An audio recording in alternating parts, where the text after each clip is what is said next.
मेरे गेस्ट मिले, उन्होंने बताया कि उनकी आंख में दर्द था और दांत में दर्द था, और बाद में जब चेकअप कराया तो उनको पता चला कि उनको हार्ट अटैक आ रहा है। ये क्या होता है? देखिए, हार्ट अटैक जैसे कि हमने सुना है कि सिर्फ छाती में दर्द होगा, ऐसा ज़रूरी नहीं है। फ्रंट में नाभि से लेके जबड़े तक यानी कि जॉ तक, दोनों कंधों में, दोनों बाजू में और इवन बैक साइड में, ये यहाँ पे कहीं पे भी हार्ट अटैक के सिम्टम्स हो सकते हैं। चलते हुए थकान होना, या जॉ में यानी कि जबाड़े में दर्द होना, और पेट में एसिडिटी जैसी फीलिंग आना या गैस की फीलिंग आना, ये सब हार्ट अटैक के सिम्टम्स हो सकते हैं। तो हमने जो सुना है कि सिर्फ छाती में ही दर्द होगा, वो ऑलमोस्ट सिर्फ 50% लोगों में ही टिपिकल सिम्टम्स आते हैं। 50% लोगों में टिपिकल सिम्टम्स आते भी नहीं हार्ट अटैक के। साइलेंट हार्ट अटैक के बारे में बात करते हैं। साइलेंट हार्ट अटैक मैंने खुद भी अपनी आंखों से, मेरी मदर इन लॉ को हुआ था, वो दिखे, और उसमें कोई पेन नहीं होता आपको। पर वो क्या डायबिटीज़ को ही होता है कि किसी को भी हो सकता है?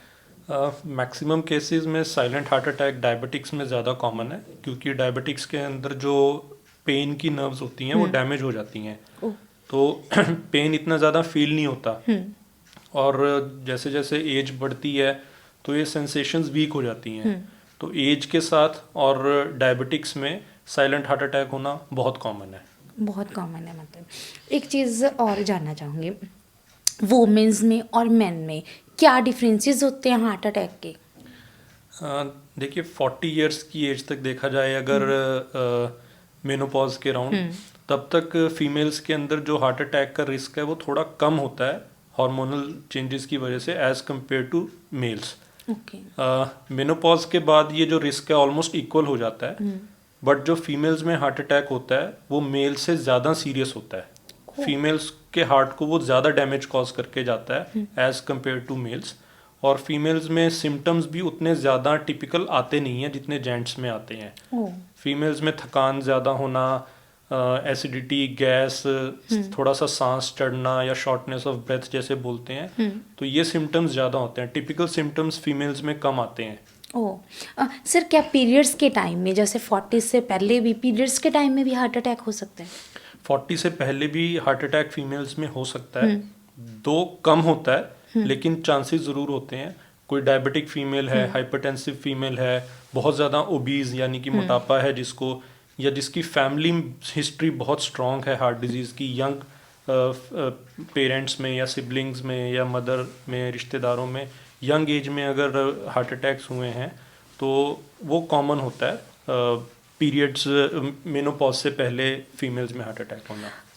सर, एक चीज़ और जानना चाहूँगी यहाँ पे। पहले तो कहा जाता था कि सिर्फ बुज़ुर्गों को हार्ट अटैक आते हैं, है ना? पर आजकल तो ये बिल्कुल ही ख़त्म हो गया, क्योंकि आजकल 30 से लेके 40 के बीच के लोगों को बहुत ज़्यादा हार्ट अटैक सुनने को मिल रहा है, और इमिडिएटली डेथ भी हो जाती है। उसका क्या कारण है? देखिए, इंडिया में अगर हम डेटा को देखें, यूएस में, यूके में, जो हमारे वेस्टर्न काउंटर पार्ट्स हैं, उनमें जो हार्ट अटैक का रिस्क है या हार्ट अटैक होता है वो 60-70 के बाद जाके होता है। इंडिया में ये बीमारी ऑलमोस्ट 20 साल पहले शुरू हो जाती है। तो इंडिया में तो अभी रेगुलर बेसिस पे हमारे पास 35 के आसपास के पेशेंट्स हार्ट अटैक लेकर आ रहे हैं, और उसका एक बहुत मेन कारण है, थोड़ा सा जेनेटिक भी होता है, लेकिन इंडिया में प्योरिटी किसी चीज़ में नहीं है।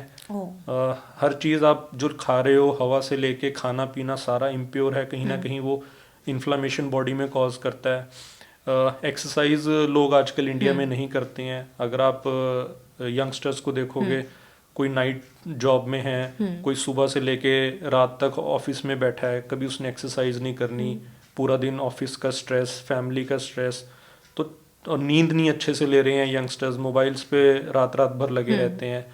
तो ये एक बहुत ही स्ट्रेसफुल एनवायरनमेंट में बॉडी चल रही है यंगस्टर्स की। तो ये आज से आप लगा लो कि अगर किसी को 35 साल में हार्ट अटैक हुआ है तो उसकी जीवन शैली पिछले 10-15 सालों में कैसी रही है उस पर बहुत मैटर करता है। स्कूल में भी आप देखोगे बच्चे कांस्टेंट स्ट्रेस में ही है इंडिया में, तो वो वहीं से स्ट्रेस फैक्टर शुरू हो जाता है, पहले स्कूल में, फिर कॉलेज में, फिर उसके बाद जॉब में, फिर फैमिली स्ट्रेस, तो स्ट्रेस में ही चल रहे हैं कंटिन्यूअसली। पूरी, मुझे लगता है हमारी लाइफ ही पूरी स्ट्रेस में चली बिल्कुल, और यही एक कारण है हार्ट अटैक का नहीं, हार्ट डिजीज का नहीं, और भी दूसरी ब्रांचेस में भी आप देखोगे जो आज के टाइम में इतने ज़्यादा बीमारियां बढ़ रही हैं, स्ट्रेस उसका एक मेजर फैक्टर है।